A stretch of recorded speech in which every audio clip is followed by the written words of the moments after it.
बोलो श्री गुरु गोपाल कृष्ण प्रेमानंद के बार हरि बोल। ओम अखंडमंडलाकारं व्याप्तजेनं चराचरं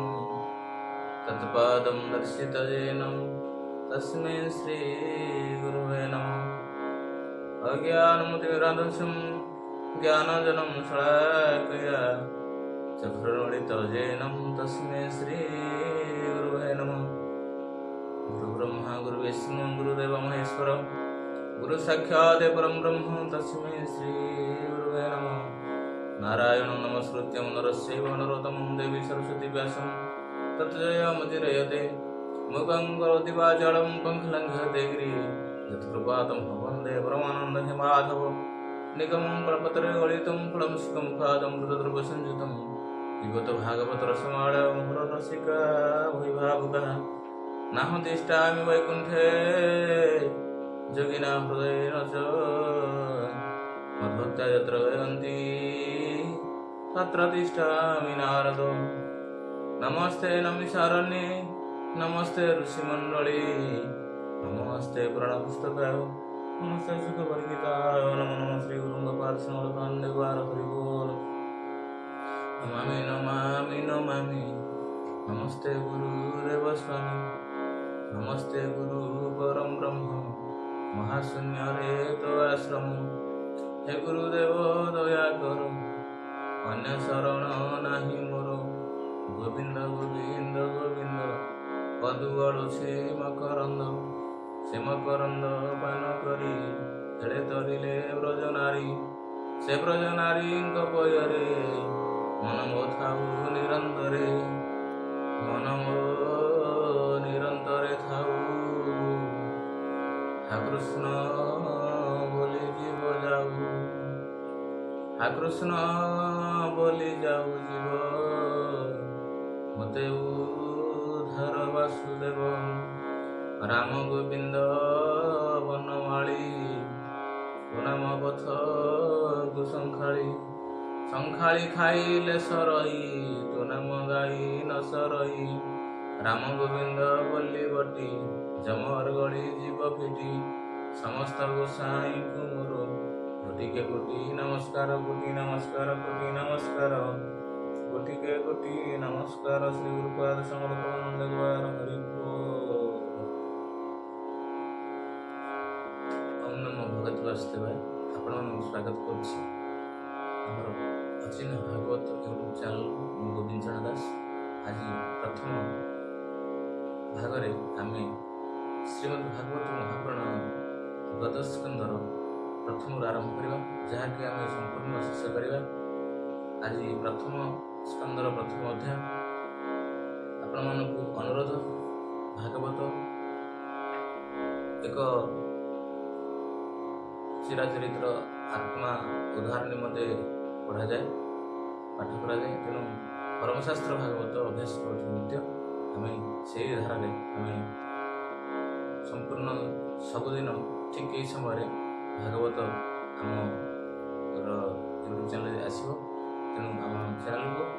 सब्सक्राइब करूँ लाइक करूँ कमेंट करूँ और बहुत मात्रा शेयर करूँ। आज प्रथम भाग मोर श्री गुरु गोपाल प्रेमानंद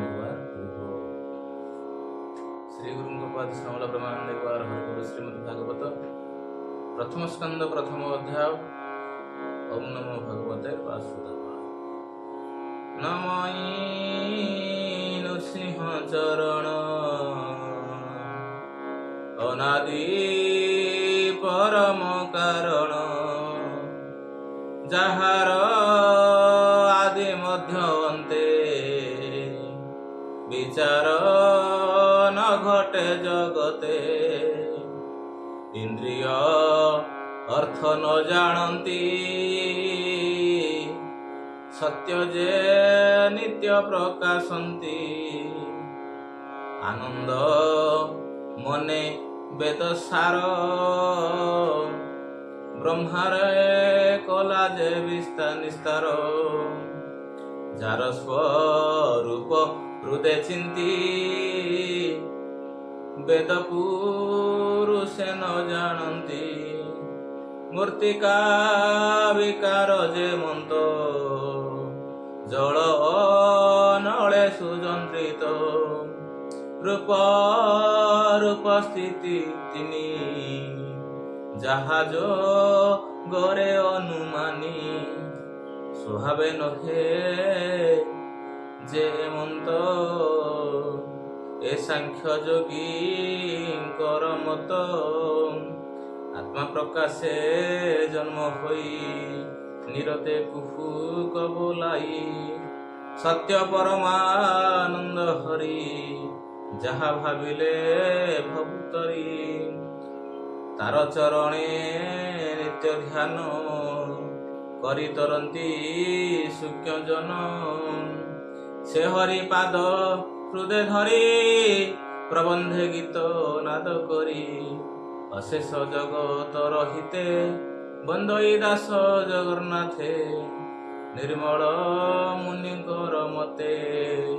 ହରିଚରିତ ଭାଗବତେ କହିବି ଅଛି ଯେତେ ଗୁଣ ସୁଜନେ ସାବଧାନେ ଶୁଣ କପଟ ଧର୍ମ ଯାର ନାହିଁ ସ୍ୱଭାବେ ଶାସ୍ତ୍ର ସେ ବୋଲାଇ ସେ ସାଧୁ ଜନଙ୍କର ଧର୍ମ ମାୟା ବର୍ଦ୍ଧିତ ଶୁଭ କର୍ମ ଯେ ଧର୍ମ ଯେହୁ ଅନୁମାନି ଏଣୁ ସଂସାରେ ଯେତେ ଜ୍ଞାନୀ ତାଙ୍କ ବିଚାରେ ବସ୍ତୁ ଯେତେ କହିବା ଶୁଣ ଏକ ଚିତେ ଲକ୍ଷ ଅଲକ୍ଷ ଯେତେ ଜାଣି ବୋଧ ବିଚାରେ ପରିମାଣି ସେ ବସ୍ତୁ ଅଛି ଜହିଁ ପୁରୀ ଯାହା ଚିନ୍ତନ୍ତି ବ୍ରହ୍ମଚାରୀ ଶ୍ରବଣ ମାତ୍ରେ ମୁଖ୍ୟ ପାଇ ତ୍ରିତାପମାନ କ୍ଷୟ ଯାଇ ହୃଦୟରେ ବସ ହିତକ୍ଷଣ ଅନାଦି ପ୍ରଭୁ ନାରାୟଣ ଏଣୁ ଅଧିକ ଅନ୍ୟ ଗ୍ରନ୍ଥେ କି ପ୍ରୟୋଜନ ଏ ଜଗତେ ଏ ଭାଗବତର ମହିମା କେ କହିପାରେ ଗୁଣ ସୀମା ସକଳ ବେଦ ସକଳ ଦେବ ହୋଇ ବୃକ୍ଷେ ଫଳ ଫଳିଲେ ଅନ୍ତରିକ୍ଷେ କେତେ ହେଁ ଦିନେ ବୃକ୍ଷ କେତେ ହେଁ ଦିନେ ପାଛି ତଳେ ବୃକ୍ଷ ପଡ଼ିଲେ ବାୟୁ ବଳେ ସୁକ ଧାଇଲେ ତାହା ଦେଖି ପକ୍ଷୀଙ୍କ ସଙ୍ଗତ ଉପେକ୍ଷୀ ତ ସେ ଅଧର ପାନ କଲେ ଭିତରେ ସୁରଙ୍ଗ ଦେଖିଲେ ତହୁଁ ଗଳିଲା ରସ ସାର କିୟ ବା ଦେବା ପଟାନ୍ତର ଅମୃତ ନିର୍ଦ୍ଦେଶ ପାଦୁ ଗୁଣେ ସୁଜନେ ପ୍ରିୟ ଅନୁକ୍ଷଣେ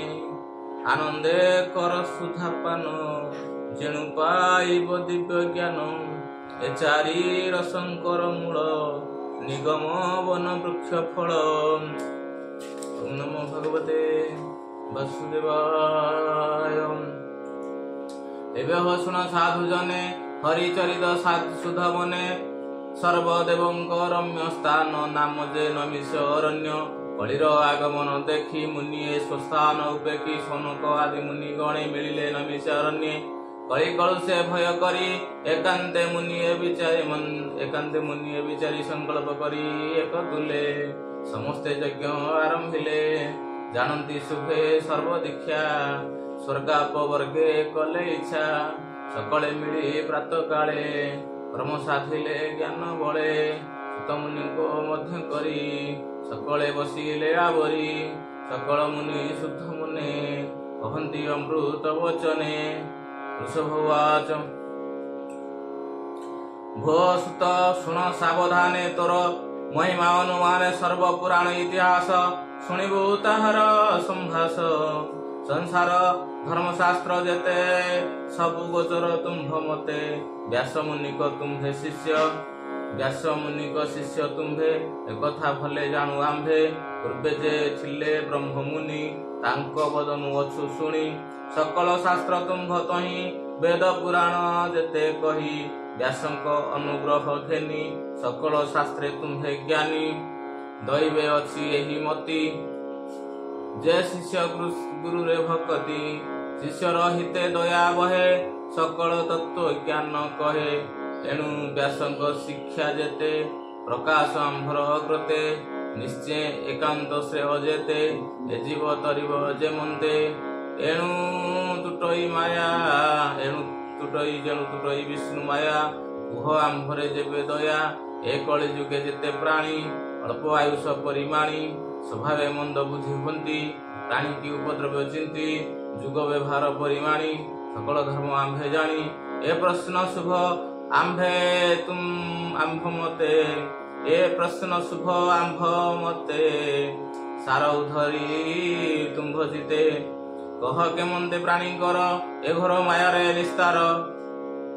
ଯେଣେ ପ୍ରସନ୍ନ ହୋଇ ହରି ଏ ଜୀବ ଆତ୍ମାକୁ ଧରି କୁଣ୍ଠେ ପ୍ରଶ୍ନ ଯୋଗ ବଳେ ପ୍ରକାଶ କର ମହିତଳେ କି ପ୍ରୟୋଜନେ ଜଗନ୍ନାଥ ଦେବକୀ ଉଦରେ ସମ୍ଭୂତ ସେ ହେତୁ କହ ସୁଧ ଚିତେ ଆମ୍ଭେ ପଚାରୁ ଜନହିତେ ଘୋର ସଂସାରେ ପ୍ରାଣୀ ପଡ଼ି ଆତ୍ମା ନିସ୍ତାର ପଥ ହୁଡ଼ି ଯାହାର ନାମ ଉଚ୍ଚାରିଲେ ସଙ୍କଟ ଉତରି ଯାନ୍ତି ଫଲେ ଯା ଭାୟୁ ଜୀବ ତେଜ ହରେ ସେ ହରି ନାମ ଶୁଣି ଡରେ ଯାର ଚରଣେ ଆଶ୍ରୟ କରି ପତିତ ହୁଅନ୍ତି ବ୍ରହ୍ମଚାରୀ ସୁଧ କରନ୍ତି ସର୍ବଜନେ ଗଙ୍ଗା ଦେଶନେ ସ୍ନାନ ପାନେ ଯାହାର ଯଶ ଗୁଣ ଶ୍ଲୋକେ ପୁଣ୍ୟ ଭଜନ୍ତି ଏକେ ଏକେ କଳି କଳୁଷ ନ ଲାଗଇ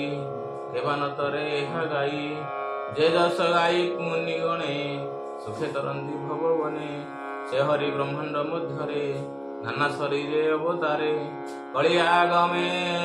କଳି ଆଗମ ଆମ୍ଭେ ଦେଖି ସକଳ ସମ୍ପଦ ଉପେକ୍ଷୀ ଏ ପୁଣ୍ୟ କ୍ଷେତ୍ରେ ଶୁଭ କ୍ଷଣେ କୃଷ୍ଣର କଥା ଅନୁକ୍ଷଣେ କରିତରିବୁ ବିଷ୍ଣୁ ମାୟା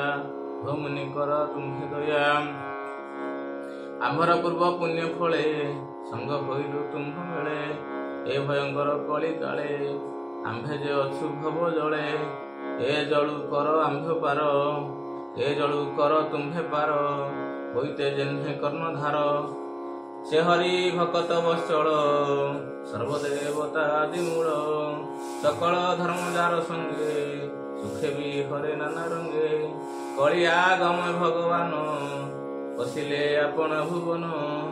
ଯେ ଧର୍ମ ସଂସାର ରଖିବ ସେ କାହିଁ ଶରଣ ପଶିବ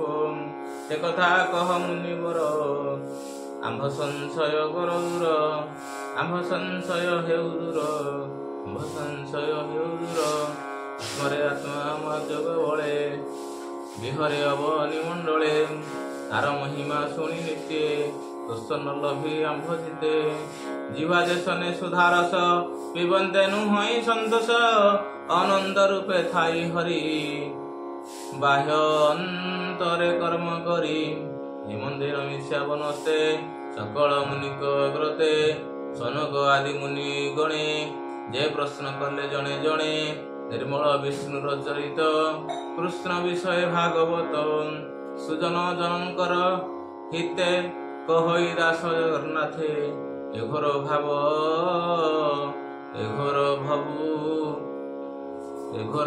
ଦୁସ୍ତରରୁ ଉଧର ବାଞ୍ଛା